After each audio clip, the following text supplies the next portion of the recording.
তিনি ইংল্যান্ডের এমপি। সেখানে একজন রাজনীতিবিদ বা এমপির দুর্নীতি করা যে কত বড় মহাপাপ দেশে দুনিয়াতেই প্রশ্নই আসে না। সেইখানে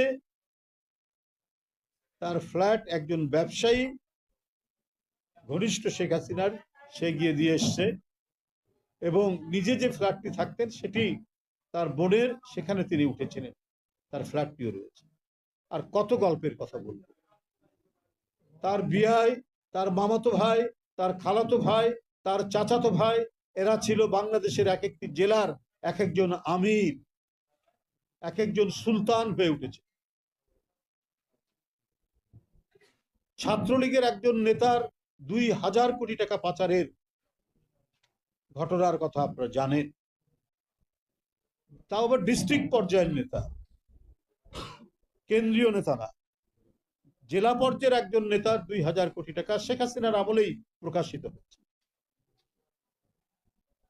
ছাত্রলীগ থেকে তথাকথিত ডাকসু নির্বাচনে জিএস হয়েছেন এবং ছাত্রলীগের সভাপতি জাহাঙ্গীরনগর বিশ্ববিদ্যালয়ের ভিসির সাথে সেখানকার একটা ঠিকাদারি নিয়ে চাঁদা কত পাবেন, ৫৩ কোটি না ৫০ কোটি টাকা, সেটি তৎকালীন ভিসি ফারজানার সাথে টেলিফোনে কথোপকথন করছেন। সেটা আবার ভাইস চ্যান্সেলর আওয়ামী লীগেরই লোক, শেখ হাসিনার অত্যন্ত প্রিয় ভাজন, তিনি আবার সেটা ফাঁস করে দিয়েছেন।